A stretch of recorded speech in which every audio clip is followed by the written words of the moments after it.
Hello and welcome to Discourse of Peacocks, where today we will be discussing and contemplating the next few games of the season, discussing Luton, where it all went wrong, did we get anything right, and probably the chaos and uncertainty of the next few games, specifically tomorrow's Middlesbrough clash. Do we count it as a Yorkshire derby?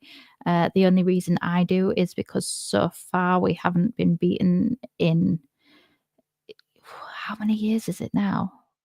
Last couple of years for definite, we haven't been beaten in a Yorkshire derby. So we'll count it as Yorkshire for now. But until it all goes wrong, and then no, they're northeast again. I will say hello, Segundo. I apologise if I've butchered that name already. Hey, Evie, what an absolute of a few weeks still in it, just about. Yeah, we are just about. And obviously, the little baby zebra. Look at her, isn't she cute? We've got.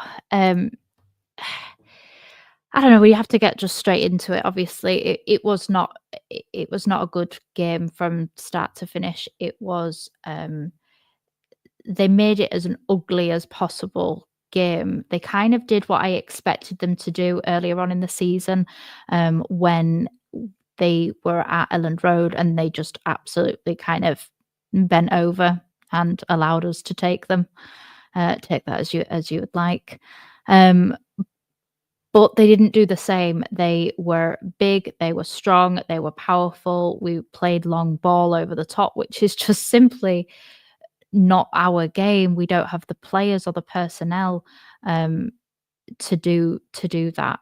I don't understand when we go to those lengths to do the long ball when it never works for us. We don't have those players. We are a short team, so we need to keep the ball as low as humanly possible, because Nonto did pretty well in considering when you consider the fact that he's 5'6", 5'7", up against 5'11", 6 foot in the middle.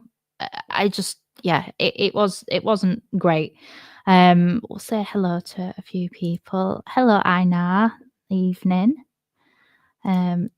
Oliver, can always count on you being here. You're always around, which is lovely. We'll go into the good. I've got it a little bit more organised, a little bit more how I would usually have my kind of pre-record videos, just so I've got a little bit of structure, and hopefully I keep it to under an hour and 45 minutes like it was last time, because I've still got to go and walk a dog, and I don't want to be out walking at midnight. People will get the wrong idea if they see me on a street corner. So the good. Dan James's goal, you can't go wrong. I love him even when he's not performing, and he's clearly exhausted in terms of mentally, physically, the weight of the expectation as well. I think that's a running theme through both sides of the field in terms of him and Solomon. But you can't deny that his goal was, wonderfully taken, absolutely wonderful. He should have had an assist as well, because I'm sure it was his ball over the top that Solomon just missed and skied.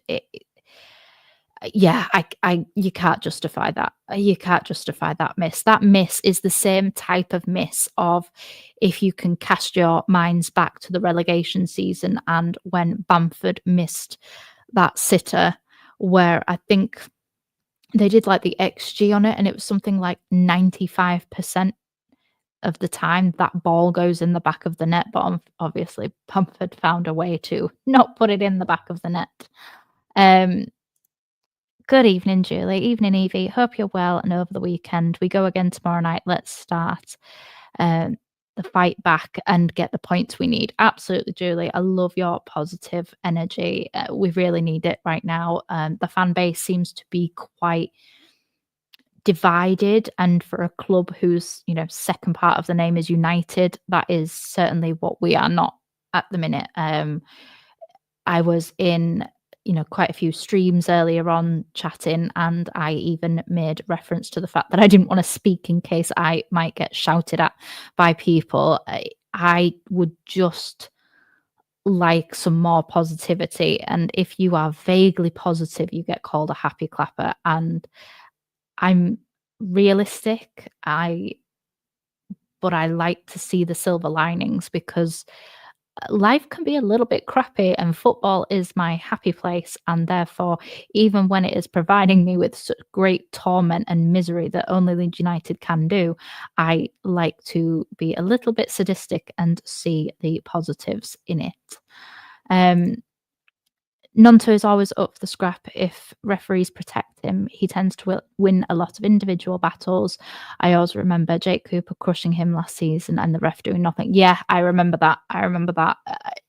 If we get promoted, Nonto, I believe, will be vital for us because of that very fact. In the Premier League, you are a lot more protected. You're not allowed to get away with the same amount of fouls that you do in the Championship. And the refs, because we live in this day and age of the VAR, refs like to just give the foul so that nobody else has to get involved. So yeah, I do think that Nonto, as long as he keeps his petulance under control, I do think Nonto has a role to play. He wasn't great in this game, and we'll get onto that, but I do think that he has a a part to play in the rest of it. They have got 7 players out for tomorrow. Ooh. I mean, we're not exactly rosy with the options that we have. Obviously, we've got no Rothwell, we have no Strauch, we've got, so that limits the options that we have because Max Verber isn't fit enough for 90, so he won't start. So the likelihood is that we will have a centre-back pairing of Rodon and Ampadu, which then means that Gruev and Tanaka have to play in midfield. We don't have a midfielder to come on. You could count Gilavogi, but I would rather him be a little cheerleader because I don't really want to see him on the pitch unless we're winning like 5-0, and then I'm okay with it. Oliver, hopefully DJ has got his sparkle back with a goal and a peach of a cross into the box. Yeah, absolutely. That's the kind of, we need those opportunities instead of trying to walk the ball into the back of the net, which we do so often for the last 2 seasons. We need the shots from outside the box, and I believe Dan James has the most shots full stop for Leeds United, but I believe he's got the most shots outside of the box.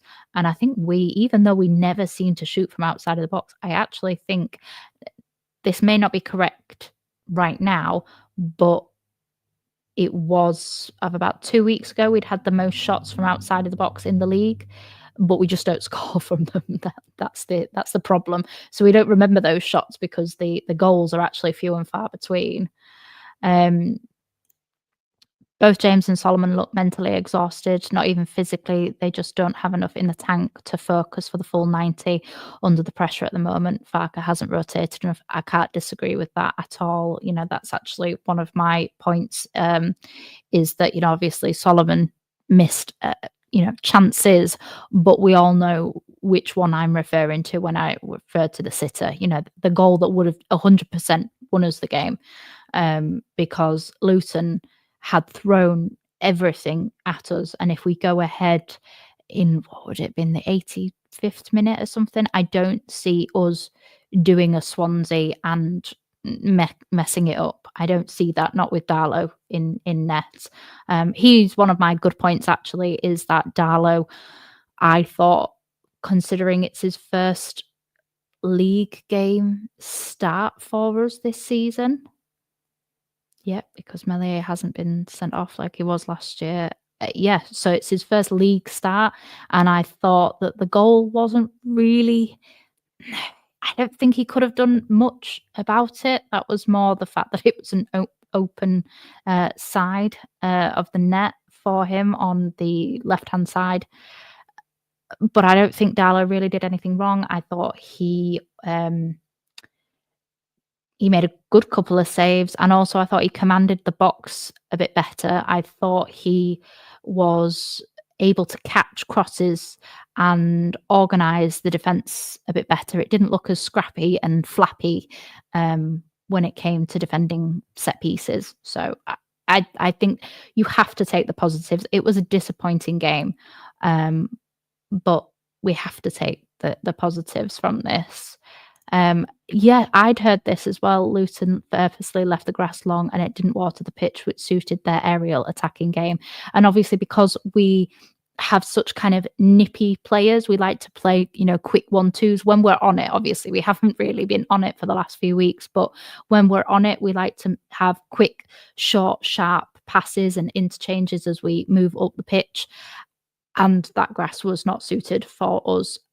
But this is why it's so vital to win your home games, because the home games provide you with the best possible conditions for your specific football. You can't expect away pitches and away teams, especially those who are fighting for their, theoretical lives, to water the grass properly and to make the conditions suitable for us. Although that would be nice if they just rolled over and just allowed us. Evening, Evie. Nice to see you live again. You're smashing it. Oh, thank you, Danny. Always appreciate that from you. It's always nice to have you here. Always a massive supporter. Think he plays Aronson back. Yeah, no, I agree. I think Aronson will be back, and I don't disagree with that either. I think Aronson had one of his best games actually was against Middlesbrough earlier on in the season, and their style of football is very compatible with our style. They don't have brute players. They have fairly nippy individuals and they play a similar attacking style of football. So I actually think that will benefit us. I don't see us keeping a clean sheet, if I'm being honest, but I do think that the result will be slightly better than we're all fearful of. I'm just waiting to see if Sean Healy comes up, and because he says that we're going to lose. Oliver agrees. Yeah, maybe. Yeah, I would say Nonto on the left, and see where we go from there. I don't think we're going to see. I don't think we're going to see Ramazani. Obviously, we'll get onto that later. Hi, Matt. I would start Ampadu at centre back, Tanaka, Grove, Nonto on the wing, Dungeon, Aronson back in the 10, and Pirro. But if not performing again, Bamford. I didn't think I would ever say this again. Bamford's in my good section. I've put Bamford and in brackets Lord and Saviour. I thought if Joe Blackburn pops in at some point, he might appreciate that. But I think he might be he's going to be the person that saves us, isn't he? He's going to get the winning goal after we've all, myself included, battered him this season. He's going to do it, isn't he? Oh, God. Yeah, I think I agree with Oliver here.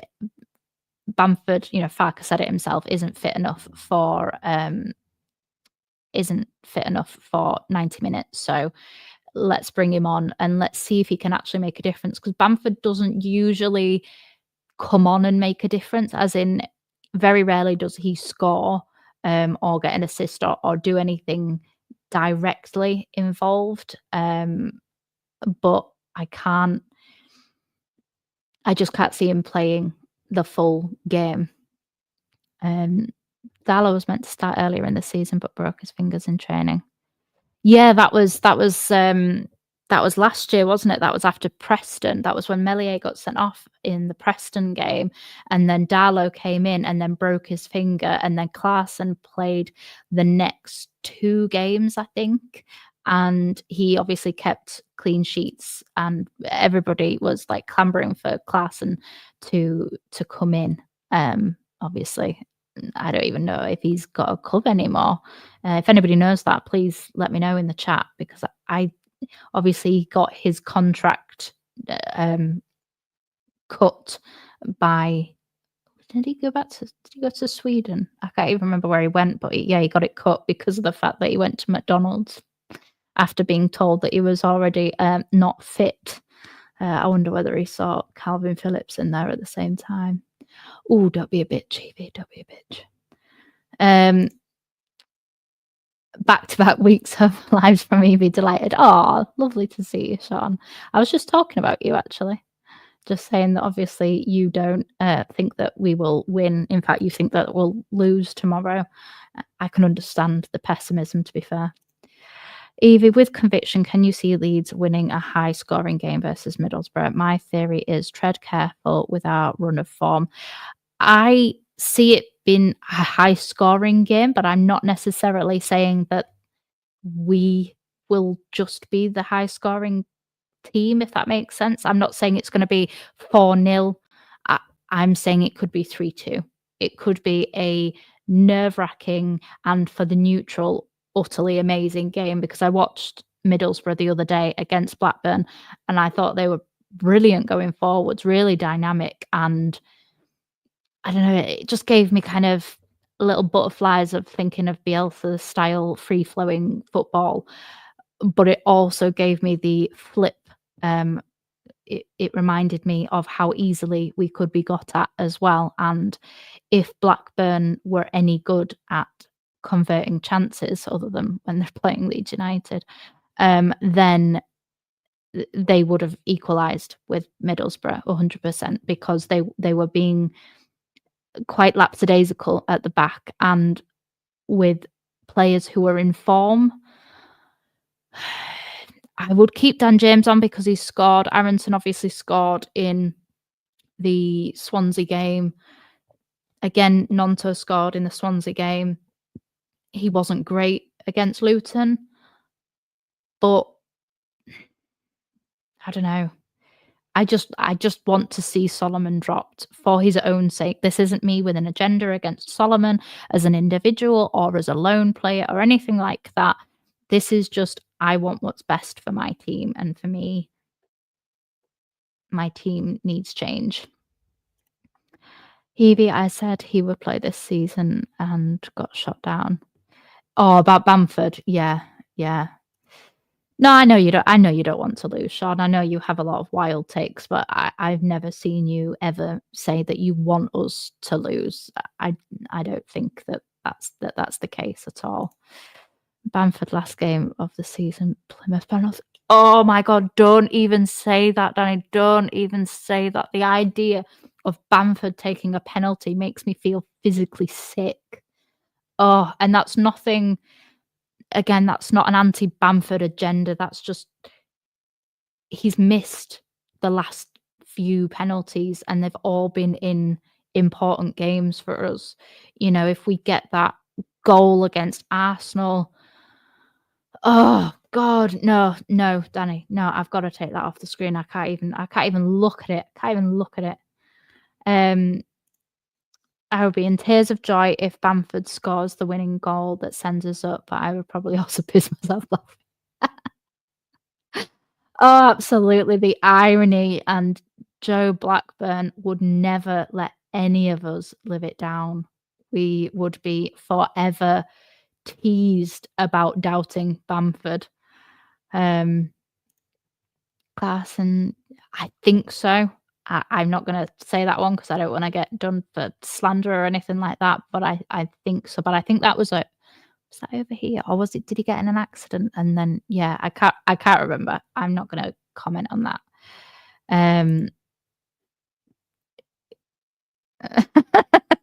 It does say that you want me and any Bamford taking penalty, send us up. Oh God, yeah, I know. I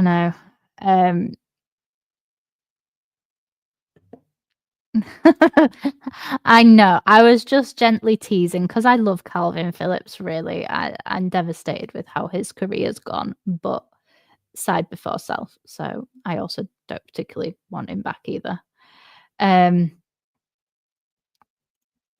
I get mixed messages with Fark. I'm told he's slow out the blocks, but stronger at the finish. The past 2 seasons, I've seen capitulations. That's a fair point. That is a fair point. And actually, he made his best ever start of a season, even though it was probably slower than we as fans would like. It was still a very good start to a season for him as a manager. Yeah, we have seen us, and I think if it continues to happen, then last year can't just be put on the players. I've been quite level-headed when it came to last year's capitulation and thinking that maybe the players themselves as individuals didn't have the right mentality, when actually it could be a case that they weren't being motivated and that they were maybe being, told that they were better than they were. Because at the end of the day, you're only as good as the league that you're in. And right now we have a load of championship players. And regardless whether Solomon's on loan from the Premier League, he didn't get a loan to a Premier League club, he got a loan to a championship club. So right now, Solomon is a championship player. Sorry, I'll try to get through a few more comments. Yeah, I know. We can't be doing that. No. I predicted we'd finish second, and I predicted it go to the last game, and I said Bamford would get to the winner to confirm second place. I hope that you're right, but my mental health doesn't want it to wait until the last game of the season for us to confirm promotion, because of the fact I'm going to be in an airport in Manchester. I'm going to be in Manchester and we are Leeds United. Like, no, I don't want to be in Manchester Airport watching us get promoted. I really, really don't. Oh, God. But again, as a neutral, and when you're looking back at it, if you could guarantee us now that we would get promoted, no matter which way, whether it's first or second on the last day of the season, I can even see, because of how close us, Burnley and Sheffield United all are, I can genuinely see it being a final day of the season for who wins and who actually just gets the second spot, because that's how close we all are. We're 2 points behind Burnley, who were in first. At the minute, we've got a better goal difference. So if we get the win on Tuesday, we go back top. It's so like that. There's so much to play for, which is why I don't want the capitulation of the team, but I also don't want the capitulation of the fan base. And there's a lot of toxicity out there, and I'm just not liking it. A lol. Thinking of Bamford taking a pen makes me nervous as other teams with a corner and Yeah, exactly. I don't think we'll ever really have to worry about that latter bit ever again. But I certainly don't want Bamford on penalties. Oh God, what happens if Bamford comes on for Pirro? Strauch isn't there either. Who's the penalty taker? Oh my God. Oh God. No, let's not even think about that. Evie, I don't know if you watched the last 2 presses, but do you think Farker looks stressed and fearful? I think he looks terrified. No matter how much he says how calm he is, it's not a great look. I agree. He did the same thing last year, though. He said he was very calm and he was relaxed, but the team on the pitch didn't look calm and relaxed. The team in October and November and December and January and February and parts of March looked relaxed and looked confident and looked self-assured without being arrogant.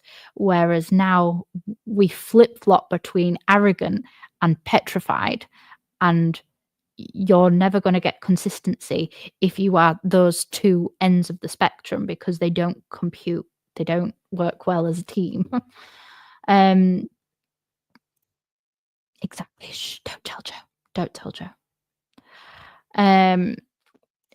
Good evening, Marcus. Nice to have you here. As it turns out, it wasn't a shock with Melier not starting, but I was surprised he's on the bench. Ken should be there. He can't go from the same thing as he can't flip-flop and say that he's his number one for 90%, well, 80% of the season, and then drop him completely from the bench. I just don't think that that's ever really gonna work out. I think he'll try Joseph at some stage tomorrow. He is good at working their defenders, and Borough played Howson at centre back. Yeah, I just think it's got a bit too much for Joseph. I was a huge advocate of Joseph at the beginning of the season, and I was a huge advocate of having starting Joseph and bringing Pirro on as the game changer.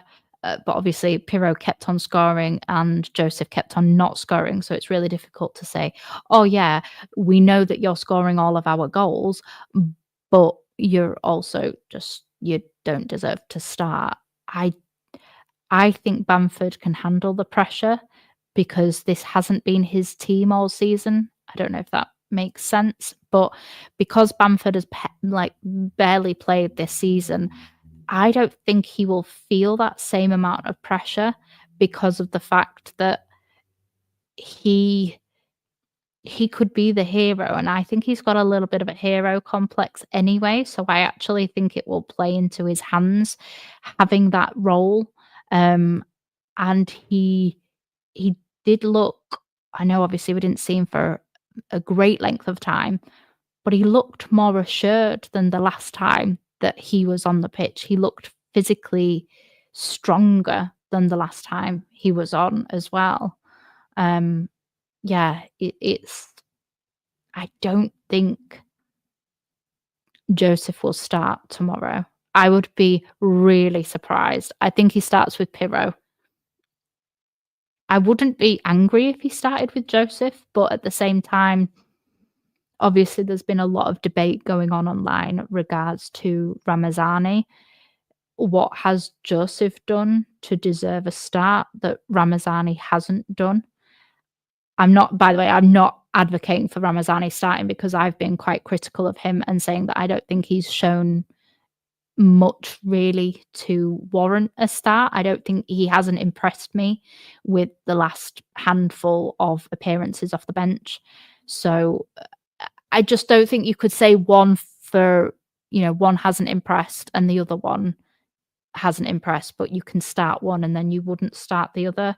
I just think that would create animosity within the team, and I don't think we need that at this point in the season. Hello, hello, lovely to see you. This is the championship and anything can happen. Very true.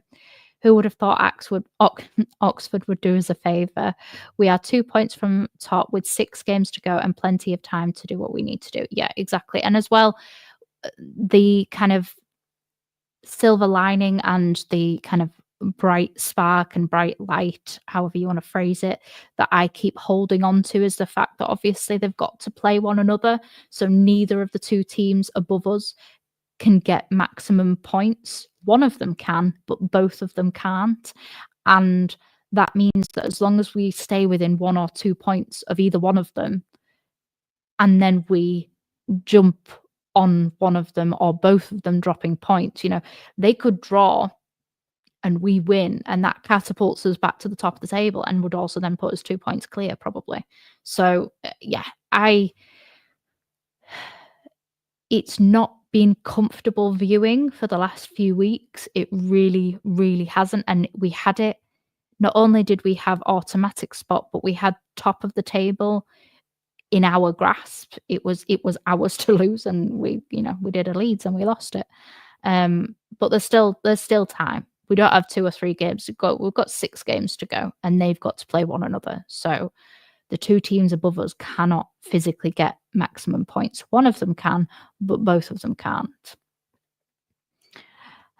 Carlos Alberto, watching Leicester right now, and I ask myself, what's the point? We go up, chances are we get hammered week in, week out. We don't go up, we become a Norwich. I know, and this is the really sad, heartbreaking, brutal truth of football. I do think things will be different because Leicester was struggling because of the fact of the financial implications. They don't have much money to put into the team physically because the company, the family company that owns Leicester, lost a lot of money during COVID and have never truly recovered. But also they got into a lot of debts, and they got into they were borrowing money, and they actually borrowed money on the Premier League takings for this season. So if they hadn't have got up last season, they would be in a world of trouble, and the EFL are already gonna pounce on them when they get relegated. But, you know, there was a chance that they could have already had a points deduction, you know, last season had they have, well, this season, sorry, had they have not gone up, because they were already borrowing money on money that they hadn't earned yet, which, you know, we've done that ourselves. So, we've seen an owner do that and put us into a large downward spiral. Um, so I think it'd be different because obviously, much to everybody's dismay in this January, we didn't get anybody in. If we go up, that will work to our benefit because of the fact that we haven't spent that money on a player, we haven't spent that money on wages, we haven't spent that money on agent fees. We just haven't spent that money, so we would have that money to spend in the Premier League. So I think we would be in a far better situation than any of the 3 teams. I'm not saying that we stay up, and I'm not saying that, let's go and do a not Forest and end up in the Champions League spaces. I'd love that, but I'm not saying that that's realistically gonna happen. I'm just saying that out of the teams for the last 2 seasons, we genuinely and realistically have the best chance of survival because of our finances and because of the pull that Leeds United have. Um, let's have a look. I'm gonna make no comment on that because I use it quite often, but I don't disagree. Evie, just give a V sign to them. Why not take the opportunity? No, I'm gonna do what classy people do and go into the, JD Sports and rearrange all the Leeds shirts and put them over the top of the Man U shirts, obviously. That's what any sensible Leeds fan does. Steve gave you a shout out earlier and gave Evie a shout out. Oh, thank you, Danny. Yeah, you have. You have. Let's not talk about Bamford and penalties anymore, ever. A win would be just a tonic. We just must not lose. A draw makes things harder, but not impossible. Yes, the form does need to change, and we always play better against sides like Middlesbrough. Exactly. It's why I was concerned when everybody was like, oh my God, Leeds have the easiest run. Teams at the bottom don't necessarily, especially at this point in the season, they often become kind of, I'm saying this tongue in cheek before anybody takes me seriously, prime Barcelona when they're battling for their life, and that's what they're doing right now. That bottom 5 teams, Hull, is it Hull, Cardiff, Luton, Derby? I think Plymouth are pretty much gone. I don't think they're mathematically gone, but they are. Whereas we play better against the better teams because they'll come and play football, whereas we saw Luton did not want to play football. They just wanted to stop every single, attempt at playing football.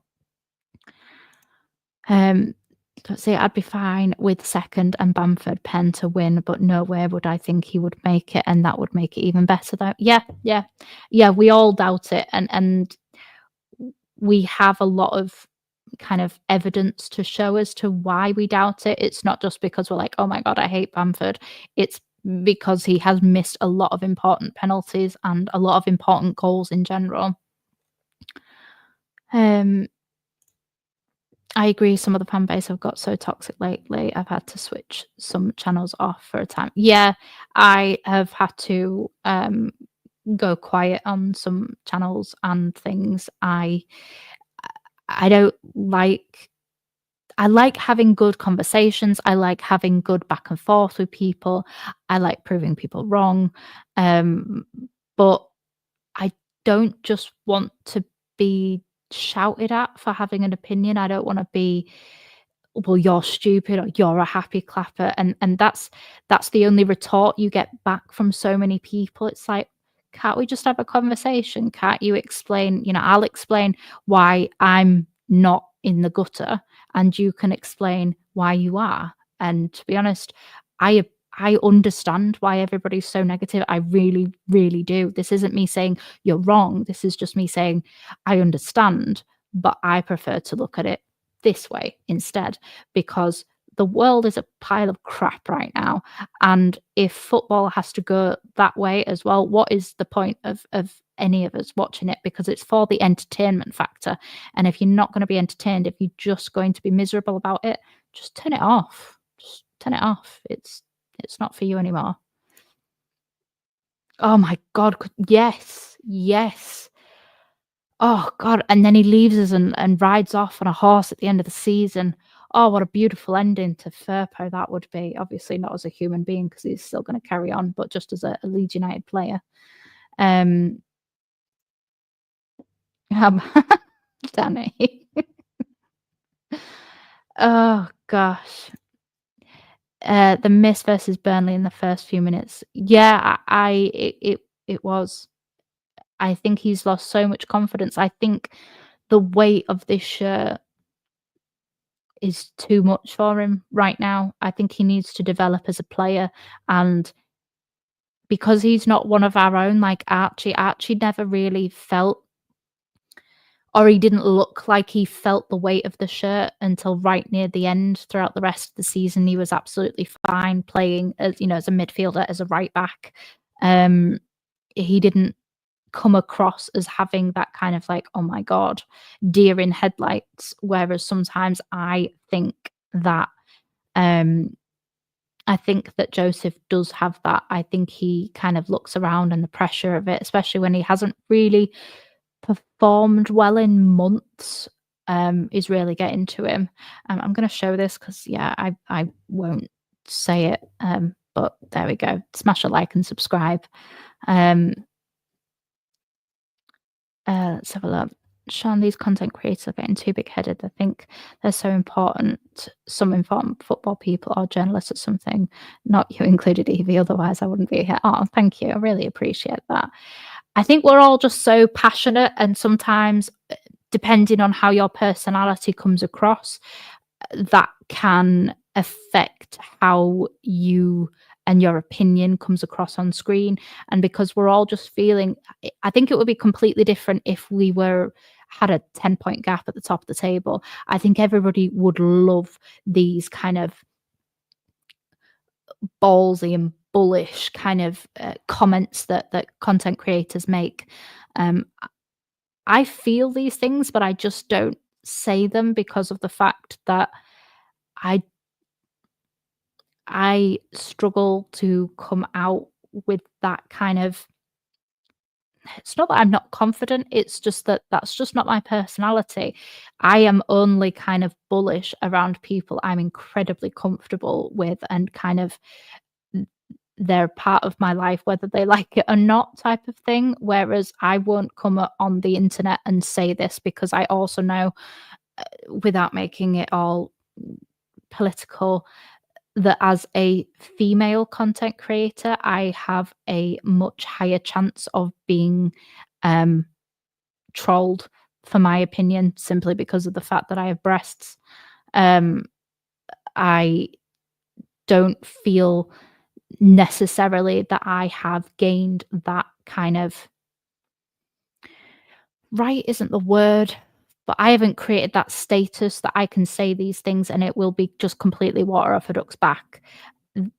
Words do affect people, and that's why, for my own sanity, I've had to remove myself from watching. I will still watch the channels, but I just won't get involved in the chats because it's too difficult, and I don't want it to be difficult. I want it to be fun. Um, let's have a look. Sorry, I seem to have rambled on, and now please go and subscribe to Danny. He is a lovely gentleman who knows so much about Leeds United, and I could talk to all day. We have had many a heated discussion over Leeds, but we have a common love, and he is also a gentleman as well and is very loyal. So please go and show him some love and support. Um,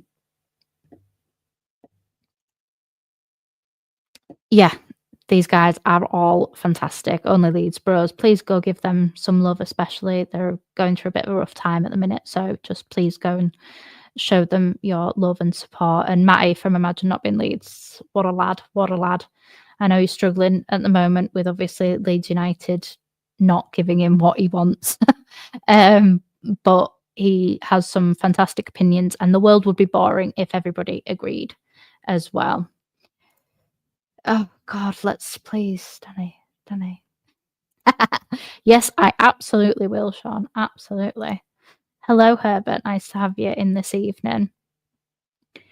Um, I think the thing we're all mourning at the minute, Evie, are all of the points which we would have really easy riding off into the sunset. Now it's just a mosh pit and straight out shootout. Yeah, we're kind of missing the ability to enjoy it. And if we don't enjoy it now, are we going to enjoy it when we're up there? I think we will, for the simple fact of we've got the finances, and it shouldn't be all about finances, but it is. It is. And um, I I wish that we could, because I wish we could say goodbye to certain players, i.e., Bamford, Firpo, Melier as well, with just being able to completely forget everything bad that they've ever done and only remember the good bits by, being so clear at the top of the table that we were able to enjoy it. And right now it's just stressful and everybody is turning on one another, and we can't be. Andy, we are going to end up with egg on our face if Bamford bails us out in automatic promotion. I prefer humble pie. I would happily eat humble pie heated up with some ice cream and then possibly even, a little bit of custard as well. I don't know. Can you have custard and ice cream? Maybe you'll just have 2 bowls of pudding, one with custard and one with ice cream. But if it means we get promoted, we get promoted. I don't care. I genuinely, and I said it the other day when I was on Only Leeds Bros with Joe Blackburn. I don't care if we don't score another goal all season and we get up by all of the other teams conceding own goals. I just want us up. It doesn't have to be pretty anymore. I don't care. I just want us up. I don't care if we do a Sheffield United and just win every game completely undeservedly. I don't give a shit. I just want to get up.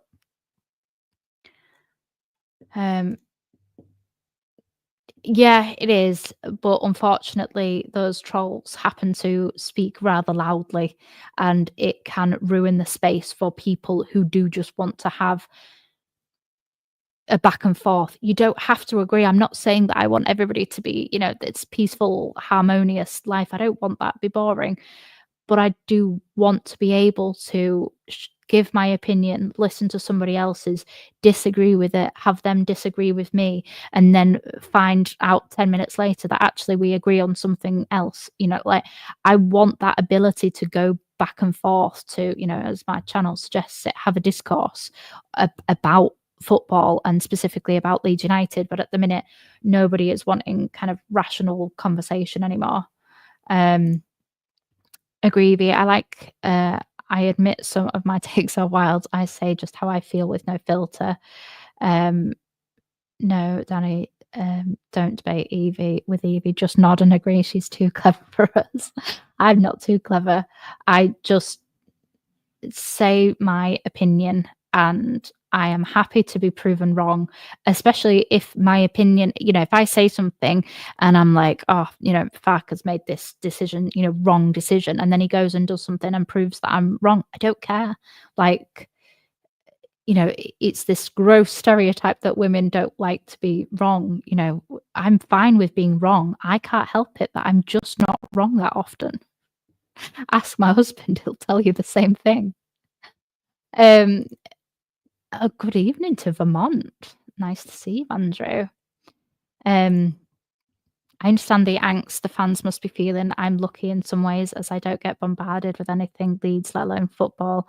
I've floated between creators and most are in panic mode. Yeah, And I do understand it because we are such an emotional fan base. We really are. Most Leeds fans shouldn't be allowed to talk to other Leeds United fans because it's just too emotive sometimes. And that emotive, when you mix in passion and when you mix in, fear as well. The only thing stronger than fear is hope, and that's why I choose to go down the hopeful route of I hope we get promoted. I fear if we don't, because I'm scared about what this team will look like next season. I'm scared about what the management will look like this season, because regardless, if we don't get promoted this season, Farke's gone. So then we have to get a new manager, and we're right back to where we started, but with only 20% of the budget. So I am nervous. I want us to go up because we need to go up in order to not be left in the wilderness again. Because I missed a lot of the wilderness, but I'm all right with missing a lot of the wilderness. I'm all right being here for the good times. But the problem is now is I am here for the long time, regardless of, even if we went down to League One, I would still be here because this is the kind of poison that Leeds United are. They just kind of hook you in and that's it. You're done. Content creators are kind of obliged to critique the team. It's just opinions. Yeah, again, if people didn't give their opinions, what would be the point of watching? We'd all just be nodding and agreeing with everything that one another said. It would just make life incredibly dull and boring. But I do find that I will tune in and tune out to different people depending on A, how we're playing, B, whether they have an agenda against a person, a player, a manager, whatever, but also how I'm feeling as an individual. A lot of the time, if I'm not watching somebody, it's not because I've got anything against them.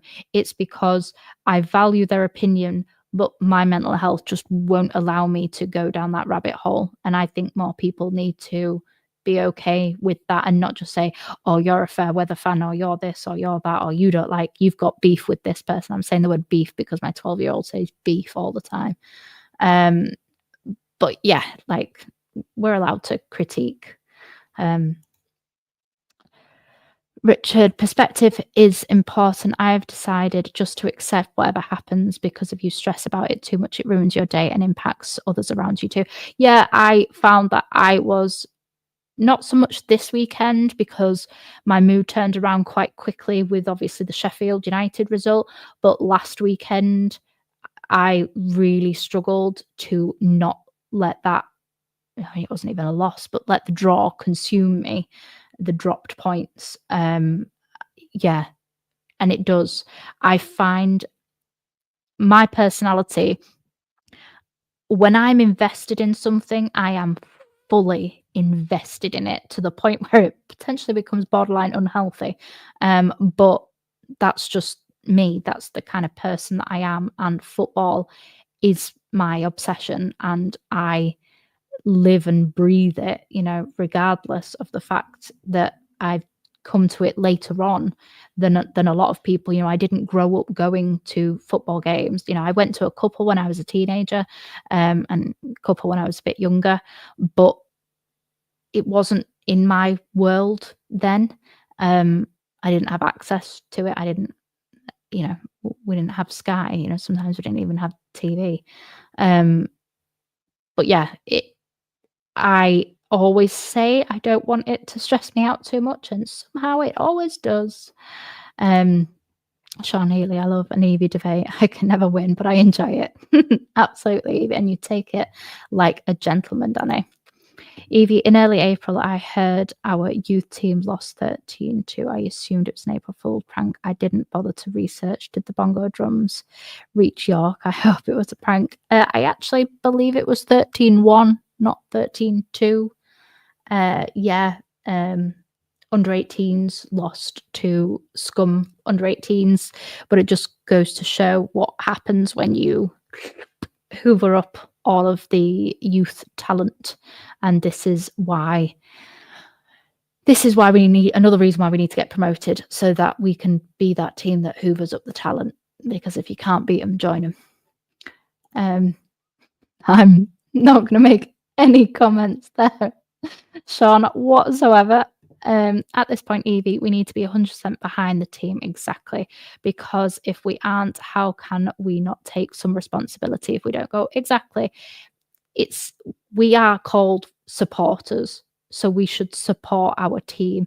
They have done brilliantly for the majority of the season, and they are exhausted because it is a long ass season.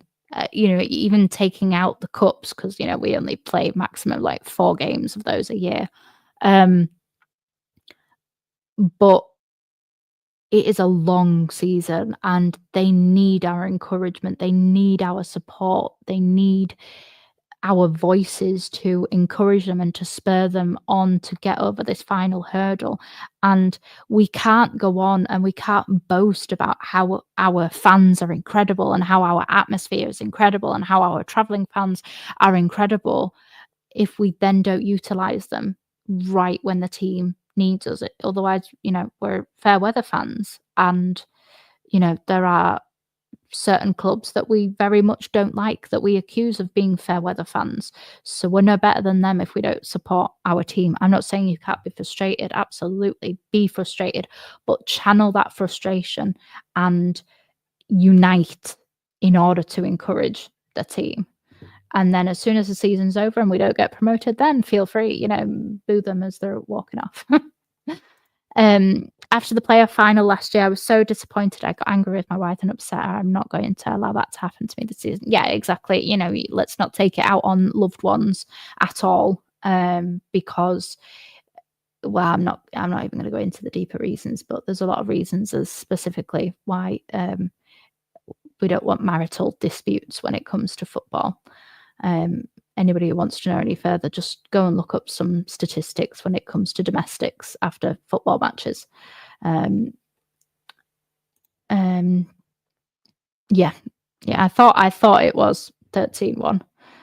The fact that baby zebra, the fact that some people think women's opinions of football aren't valid just because of boobs makes me sick. Yeah, me too. At the end of the day, we all watch football with our eyes, and eyes, as far as I'm aware, aren't gender specific. So that's fine.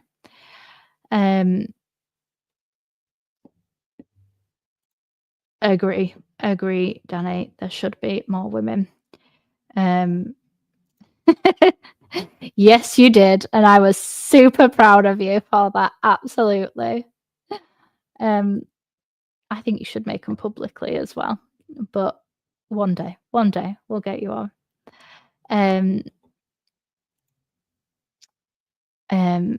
I don't know much, but watching these shows, we learn, and that's a good thing. Exactly. Every day is a learning day, and I think the moment that people think that they are too old or know too much to learn is the day that you probably shouldn't be here anymore, because in theory, that is the purpose of life. God, I've gone all deep and philosophical, but if we're not learning, then what's the point of being here? So yeah. Sean, just that you're a woman doesn't mean you know nothing. Your Joey Bean Balls knowledge shows that your brain that it all brains to burn. Absolutely. I really enjoy the championship. Not the end of the world if we don't go up. I agree, but also the finance side of things, which is something that we just shouldn't give a damn about, but we have to, because it's mainstream now. It's not even a case of, oh, well, only, the in the knows know anything about finances. Finances are the majority of what we talk about in football when a game's not been played. Look at Leicester's finances, look at Chelsea's finances, look at Man City's finances. Look at all of these things that we discuss and that we hold against, Everton as well.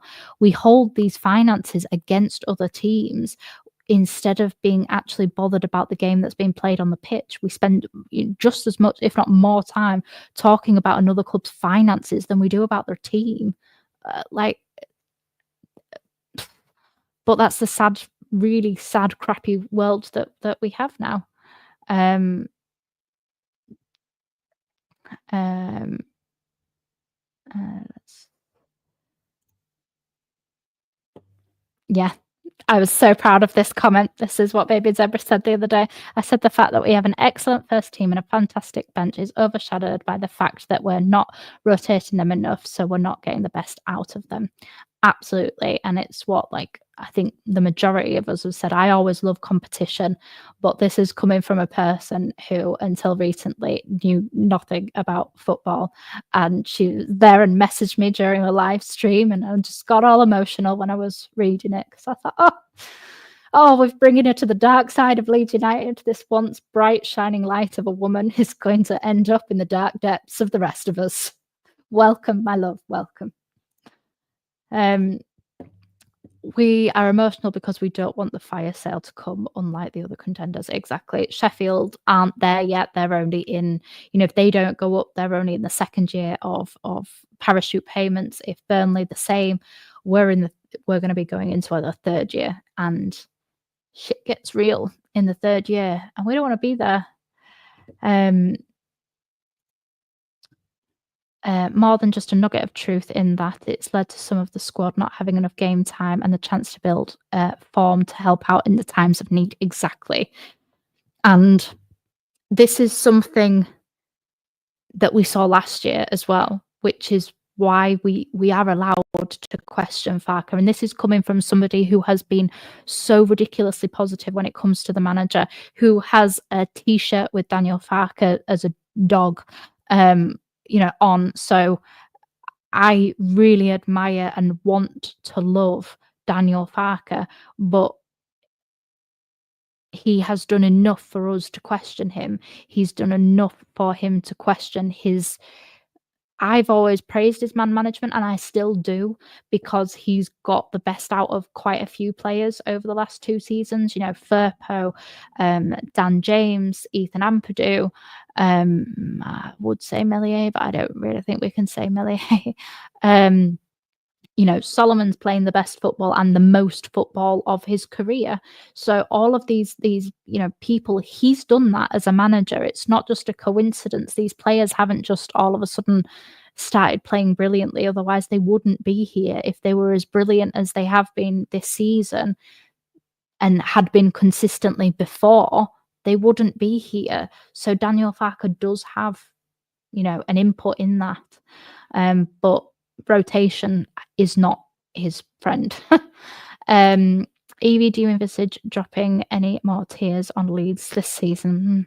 Am I right in assuming QPR 4-0 was the last time? I did cry on the playoffs just because it's the hope that kills you. It's my first active watching of a final at Wembley for Leeds United. And yeah, obviously having all of the messages from, Rafinha and, other ex-Leeds players, it was heartbreaking. Not unpredictable, but it was heartbreaking. So yeah, I did shed a tear then. I think I've been more angry than tearful this season. I don't think I've cried, and I certainly haven't done it on stream, and I hope to never do it in a negative way and cry on stream over Leeds United again. But I'm making no promises, because this is Leeds United and this is what we do.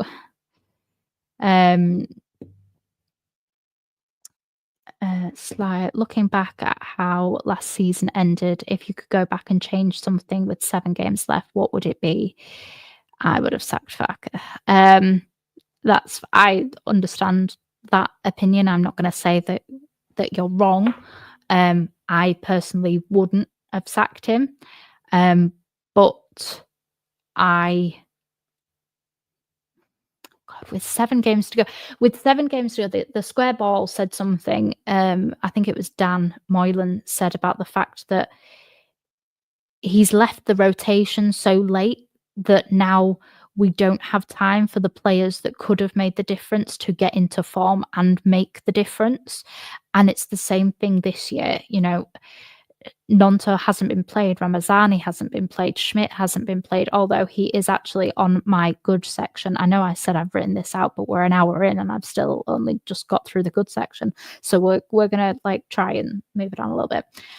But Schmidt was one of my silver linings. I thought he was good and is now a genuine possibility for a place on the pitch is all I'm going to say, because we've seen him play right back, we've seen him play left wing, right wing. So who knows where Schmidt will play. Between Schmidt and Firpo, they're just free spirits. I would have changed? That's a really good question. I would have encouraged Dan James to get fitter, because I genuinely think last season, if we have him in the last few games of the season, obviously because he got injured and then Gnonto came into form and was keeping Dan James out of the team, he has the legs on him to propel us, because it was only him and Rodon that came away with any sort of credit in that Wembley final. So yeah, I would have hoped that Dan James would be fitter, and I would probably, I don't know, get Meslier out. I thought he should have gone, to be honest, at the end of last season. So, you're saying that you would have sacked Farker. I would have got Darlow in goal. There we go. That's my answer. If we don't win tomorrow, Farker's gone. You are fully entitled to have that opinion. I know lots of people share that opinion that you have right now. I disagree. I think that the 49ers won't make that decision. They will see it as, well, if we don't go up in the automatics, to get somebody in to motivate a team to not just down tools and to not just be selfish and think of their own careers. How are we going to encourage a team to do that? By sacking the manager who has broken multiple Leeds United records that have that have stood for so long, i.e. the 7-0 against Cardiff, the quickest manager to ever get to 50 wins. He's broken so many records, and I think to diminish that so quickly, how could you then turn around to the players and say, right, we don't have faith in this manager, but now we need you to have faith in a completely different manager, and we need you to win, and we need you to give your all for Leeds United. They're just not going to do that. They're going to think, I protect myself, I don't get injured, and I get a move anyway in summer. I just don't think that they sack him. I don't think it makes financial sense as well, because we'd have to pay Farker off. And if we stayed in the Championship, we're already down to 20% of the Premier League parachute payments. We'd have to have a fire sale as well, so we'd have a new manager anyway. You're not going to get a manager in for that space. And if there's a manager available right now, then why don't they have a team? Why is it the end of a season and they don't have a team? That is one of my reasons to why it would be completely pointless and a frivolous exercise to sack the manager with 5 games to go and potentially playoff games. Yeah, the jeopardy does make everybody agitated. If it all turns out well, it'll be incredible. And a bit like the feeling of the Sunderland and the Sheffield wins, they were so incredible because they were last minute, they were unexpected, they were just edge of the seat, at home and away. It was brilliant, but it's only brilliant if it goes your way. This channel is doing you the world of good, Discuss Peacocks. I have watched you grow so much. Thank you so much. That's really just genuinely so kind. And I don't think I can explain to any kind of intelligent standard how much it genuinely means when people say like nice things. I don't mind if you want to say crappy things to me either, but it really does mean the world, because I love this club and I love being able to just chat without it being offensive or argumentative. You can debate and be respectful. And so many people don't realize that you can do both. You can disagree and debate with somebody without just saying you're a happy clapper or you're negative or you're this or you're that. Agree. My last night I've committed to not watching the rest of the games for the season because the end of last season, the player final, and the sale of Archie Gray broke us. Yeah. The only thing that I would say is that I genuinely think, other than Dan James, it's not that I don't love this team, it's that I'm not in love with all of this team. And if any of them went, I'd be gutted if Ampadu went, I'd be gutted if Tanaka went, but I'd get over it. Dan James, I love him as his personality and the way that he has held himself over the last few years. I love that. But yeah, other than him, it wouldn't truly devastate me because I don't feel that same connection. Last year, Rutter, we really grew to love him. Archie, obviously, one of our own. Yeah, it was hard. It was hard. Yeah, you've got to do whatever you've got to do in order to protect your mental health when it comes to football. At the end of the day, for as much as we all love it, it is a big thing to. It is just a game. Oh no, I'm not saying Farke forever. I just don't think he would be sacked with a few games to go. I don't disagree with you, but I also think that he could genuinely be our saviour, and Joe Blackburn will never, ever let us live it down. Where is everyone at with Farke's future? If we do go up at this moment in time, I'd rather see someone else in charge for the Premier League. I'd take Gary O'Neill or someone like that. Yeah, I think Gary O'Neill, if you give him the funds that he wasn't given at Wolves, and obviously he only took charge of Bournemouth for 3/4 of a season, I wouldn't mind having Gary O'Neill. I quite like him. But yeah, the longer it goes on, it all depends on these next few. If we go out and smash every team, then I think you give Farke a chance. If we just get it across the line, or it's not safe until quite late, then yeah, I probably agree that I'd rather see somebody else. Thank you. Next. Massively underachieved this season. I think I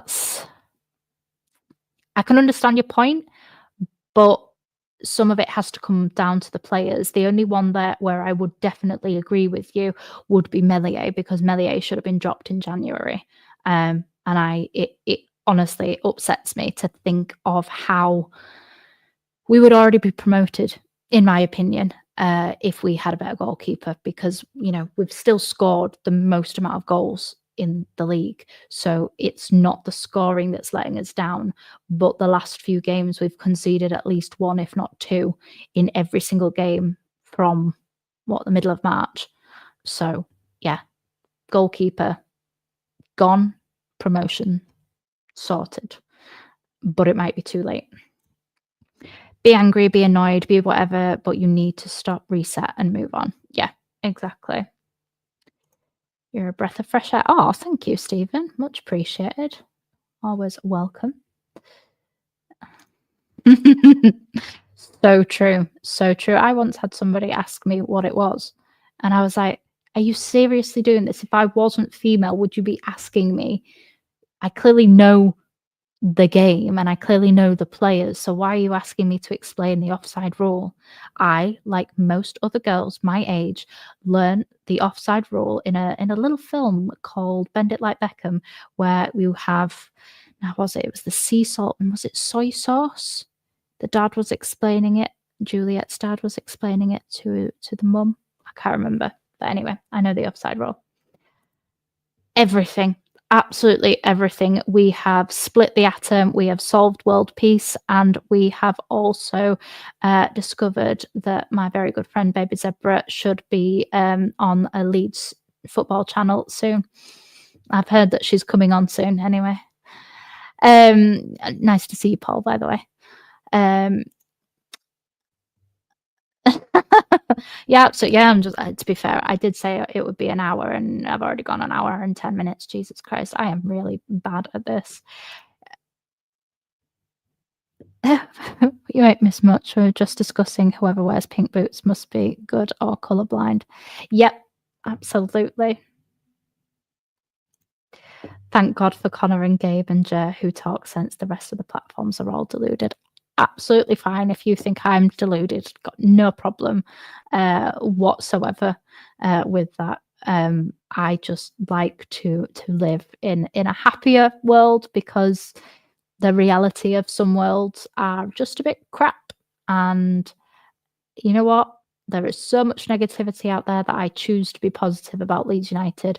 Doesn't mean I don't get angry, doesn't mean I don't get upset, doesn't mean I don't get frustrated. I do. But I feel that, I acknowledge that, and then I move on and I remain positive and love my club. Um, why are the lads not getting game time, not getting a run out? Because if they get injured in the under 21s, then we'd literally have no bench. I understand the premise of the fact of they should be playing some football, but they're still utilised, they still train with them all, they still have to know what's going on. The under 21s don't necessarily play the exact same football as Farker. So I think it's a bit of an easy cop out to say, oh, well, they should be playing with the under 21s. If they played there, then A, the under 21s aren't actually going to learn anything because they're just going to be sidelined for a load of senior players. And B, the players might not learn the latest tricks that Farker needs them to learn, might not learn the little tactical tweaks for each game, So, yes, they're stuck between a rock and a hard place. I agree that they should be playing, but yeah, it's just not that easy to say, yeah, go and play in the thingamabob in the under 21s. Same as last year, but far superior talent not been used this season. Yeah, I don't disagree. I think that we have a stronger bench, and that was being utilised earlier on in the season. But as the season has progressed and we have become in kind of our good run, we saw less and less rotation when actually, because of the fact if something ain't broke, don't fix it. But now we're needing to fix it, but the people we need to use to fix it aren't match sharp, and that's really obvious. Um, basically, yeah. It's when the ball is played, there has to be two players in front of the player receiving the ball when the ball is kicked. Usually that would be a goalkeeper and a defender, or just a other player. But that's when you get that Leeds fans will never forget when Bamford's hand was offside, and therefore we had a goal ruled off. I think it was against Villa. And obviously, you can't touch the ball with your hand. So therefore, how can a hand be offside? That was the ridiculousness of the first season back in the Premier League. I hate to admit, Evie, part of me is resigned to not going up and being a big fish in a small pond. Isn't all bad. 55 years of being a Leeds fan has led me to this. Oh, I fully understand your resignation to Leeds leading things up, because we've done it many a time before, haven't we?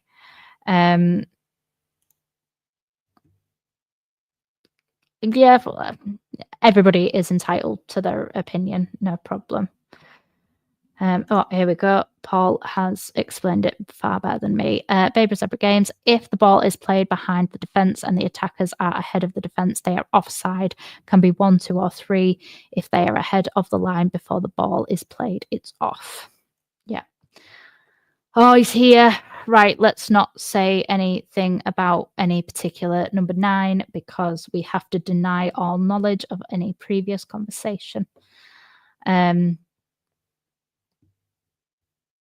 Yeah, a video is much, yeah, it is easier to try and explain it just watching it. Farke is here for the remainder of the season, and it will be reviewed after that. Yeah, I agree, Paul. I don't think he will go. I I don't think he's going anywhere until after the end of the season. To sack Daniel Farke now would be madness. I agree. We just go into the relegation season kind of territory where we're getting bloody Sam Allardyce in for 4 games, and he earned what did he earn? £500,000 for 4 games. That's not a bad job if you can get it.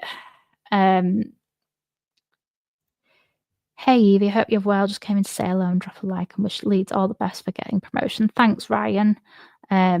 Lovely to see you in here. And I'm saying this in a nice way, but I really wanted Ipswich to get the win the other day, simply to just keep it interesting, because you're now 100% safe. Like you're done, which I'm very pleased for Wolves, because I actually have a soft spot for Wolves, mainly because there's some Wolves content creators that the Square Ball used quite a lot when we were in the Premier League. So yeah, I wish Wolves all the best for the rest of the season. It'd be nice if you finished above Tottenham as well, because I think they're only 2 points ahead of you as well. Oh, come on, you have to be joking now, Sterling. Come on. Let's be serious now. No more Big Sam ever again. After today's presser, do you think Farke thinks he's gone in me the way? Potentially, yeah. And I think it's hard to say anything other than that right now. We could all be proven wrong, because if Farke gets us going and we get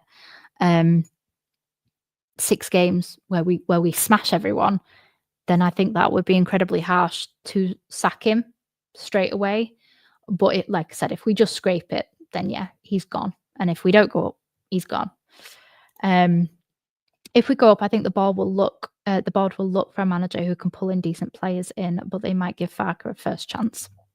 Yeah, I don't think that's a bad shout, really. Well, I'm glad to have you. I'm glad to have you here. You always put such lovely comments on all of my videos, so believe me, it doesn't go unnoticed. No,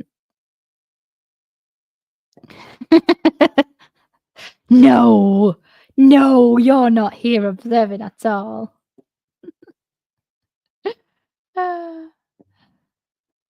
Let's have a look. Sorry, I'm just going to have to try and go down.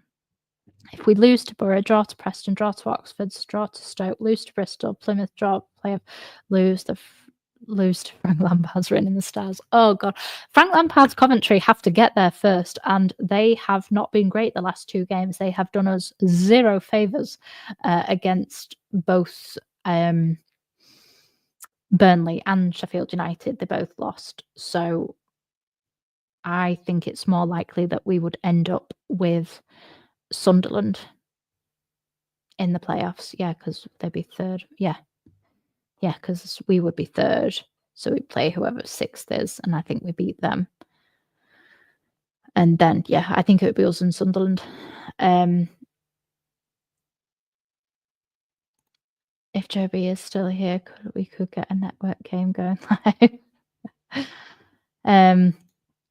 I know, we've even discussed that. We've even discussed it. It's slightly concerning. Win, lose or draw, you've got to have a laugh. I have enough to deal with without letting the game get to me. Exactly.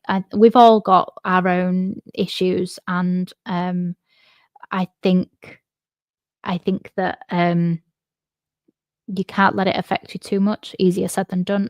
That's why I have dogs, so that they are my emotional support dogs, and I just walk really, really fast, and sometimes don't allow them to do dog things and sniff and stuff like that, because I'm like, no, we are power walking through, because Leeds United pissed me off again. Let's have a look. Lewis. Oh, lovely to have a Sunderland fan on. Really enjoy your videos, Evie. If one of us or both of us go, we need to invest heavily, since the gap is opening up every season. Yeah, and I think Sunderland have a great young team. I think where you've kind of dropped the ball is the experience. Like, I think really random story, but the pianist for my wedding was a Sunderland fan, and I got married at the same year where we stayed up in the Premier League, and you guys gained promotion via the playoffs. So I have a bit of a soft spot for Sunderland as well, just because Sunderland reminds me of being married. But yeah, I agree. I think the investment that are needed or that is needed for whoever goes up now is massive. And you can only invest if you have the resources to do it legitimately, which Leeds United with the Red Bull money, the 49ers money, the shirt sponsorships, in terms of we would gain that next level with Adidas. We're just under the Jer from Leeds United, The View, did a brilliant video ages ago, and I wish I could recall the information properly, but he did a brilliant video about how we are basically just under the elite teams in terms of shirt deals, and if we get up and stay up, then we would 100% get that deal. And Sunderland has such a strong kind of history, background, great fan base as well. Although I do wish more Sunderland fans had turned up for the cup games. It's always sad to see stadiums half empty, but it was the same with Sheffield United as well. They barely had anybody for their cup games either. But thank you for viewing. And I genuinely do wish you all the luck, as long as we get automatics, and then you guys can come up in the playoffs. But if we meet in the playoffs, then well, I'll congratulate you now, because Leeds United don't do playoffs. Adios, everyone. I'm off to watch Have I Got News for You. Good night, all. Night, Julie. Thank you very much for joining. I will be wrapping things up in a second, because I've gone much longer than I wanted to, and I need to walk my dogs. Let's have a look. The players have gone and don't want to play for Fark anymore. He plays the wrong team every week. We are on a bad run. There's absolutely no denying that, and I'm not trying to deny that at all. But I wouldn't say that they're not playing for him. We still are scoring in every game, other than which one didn't we score in? When did we lose? Who did we lose to? Portsmouth. Portsmouth is the only game that we haven't scored in since the Burnley 0-0 draw. So we're not scoring, so therefore the team are still playing for him. I would love to know how Meslier actually got dropped, because obviously there's so many rumours going around as to what actually kind of happened. Did Ampadu and Rodon go to Farker, etc., etc. Evening, Kevin. Nice to have you here. Evie, you're not old enough to remember Bend It Like Beckham. I absolutely am old enough, to the point where I remember when it came out and we, watched it at school. I remember having a major crush on, was it Jonathan Rhys-Meyers? Is it Jonathan Rhys-Meyers? The guy who plays the footballing coach. I had a huge, huge crush on him. No.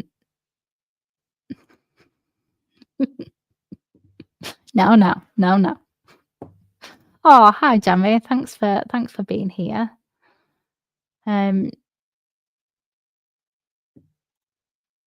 We don't do playoffs usually, apart from Wickham. I'd rather play Sheffield United in the playoff final. We play brilliant against them home and away. Yeah, to be honest, you didn't necessarily play. Obviously, you went ahead. We should have beaten you both times, shouldn't we? Though, let's face it, if we had a better goalkeeper, we would have got 6 points out of you this season. But I also think you've played brilliantly well. You've just had the same stumble block that we're currently going through of